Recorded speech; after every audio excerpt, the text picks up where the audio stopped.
ये है white triple four and एक टाइम पे इस बंदे को हमारी फ्री फायर कम्युनिटी का लेजेंड माना जाता था क्योंकि इस बंदे के गेम प्ले के आसपास भी कोई नहीं था। और जिस टाइम पे हमारे फ्री फायर कम्युनिटी में विंसेंजो, बीएनएल और साइबलेस जैसे प्लेयर्स को लेजेंड माना जाता था, उस टाइम पे वाइट ट्रिपल फोर ने इन सभी को अकेले ही ओवर पावर कर दिया था। और जिस टाइम पे वाइट ट्रिपल फोर अपने पीक पे चल रहा था और पूरी फ्री फायर कम्युनिटी में बस इसी बंदे का नाम दिखाई देता था, उस टाइम पे इस बंदे ने एक ऐसी गलती की जिसकी वजह से इसका करियर ऑलमोस्ट खत्म हो गया। अब देखो white triple four Meena server का एक पीसी प्लेयर है और इस बंदे का गेम प्ले स्टार्टिंग से ही अलग लेवल पे था। और जिस टाइम पे हमारे फ्री फायर कम्युनिटी के यूट्यूबर्स बॉडी शॉट मारा करते थे, उस टाइम पे ये बंदा ओनली रेड नंबर्स मारा करता था। और वाइट ट्रिपल फोर के गेम प्ले की वजह से इस बंदे को स्टार्टिंग से ही बहुत ही ज्यादा अटेंशन मिलने लगा था। और देखो जब वाइट ट्रिपल फोर ने अपना यूट्यूब चैनल शुरू किया था एंड उस पर वीडियोस अपलोड करना चालू किया था, तो उस टाइम पे इस बंदे को ठीक ठाक व्यूज भी आते थे और इसके सब्सक्राइबर्स भी बढ़ रहे थे। लेकिन जैसा वाइट ट्रिपल फोर का गेम प्ले था उसके हिसाब से इस बंदे को ना ही उतना अटेंशन मिल रहा था और ना ही इसके उतने व्यूज आ रहे थे। लेकिन उस टाइम पे वाइट ट्रिपल फोर के राइज अप में सबसे बड़ा हाथ था वसीमोस का।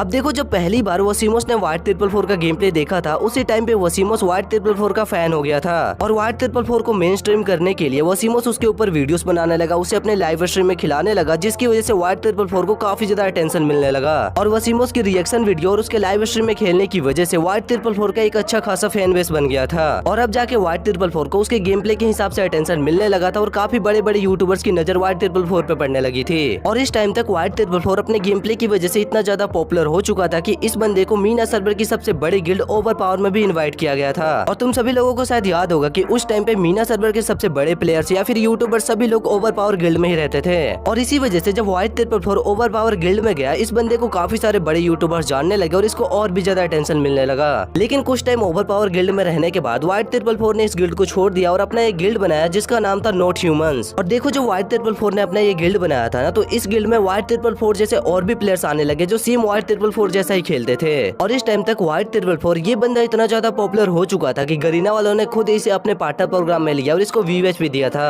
और देखो तुम सभी लोगों को शायद पता ही होगा कि व्हाइट ट्रिपल फोर का गेम प्ले जितना ज्यादा अच्छा था उतना ही ज्यादा सस्पिशियस और अबनॉर्मल भी था। और इसी वजह से काफी सारे लोग इस बंदे को हैकर समझते थे और इसके ऊपर वीडियोस भी बनाते थे, लेकिन किसी के पास भी कोई प्रॉपर प्रूफ नहीं था कि ये बंदा हैकर है या नहीं। और देखो इस टाइम तक ना व्हाइट ट्रिपल फोर हमारे इंडियन सर्वर में भी काफी ज्यादा पॉपुलर हो चुका था क्योंकि हमारे इंडियन सर्वर के बहुत सारे यूट्यूबर्स इस बंदे के साथ कोलैब करते थे और इसके साथ वीडियोस बनाते थे। और देखो white triple four game play और गेम सेंस में सबसे आगे था, लेकिन इस बंदे की हरकतें बहुत ही ज्यादा चाइल्डिश थी क्योंकि ये बंदा जब भी गेम खेलता था या फिर लाइव स्ट्रीम करता था तो लाइव स्ट्रीम के बीच में ही फ्री फायर के मोड्स का यूज करता था। और उस टाइम पे ना हमारी फ्री फायर कम्युनिटी में एक मोड काफी ज्यादा पॉपुलर था, FFH4X। और उस टाइम पे व्हाइट ट्रिपल फोर भी इसी मोड का सबसे ज्यादा यूज करता था। अब जिन लोगों को नहीं पता है कि ये मोड्स क्या करते हैं, तो इनसे तुम लोग अपनी गन स्किन को चेंज कर सकते हो या फिर अपने बंडल्स को अलग ही लेवल का बना सकते हो। और देखो ये सभी चीजें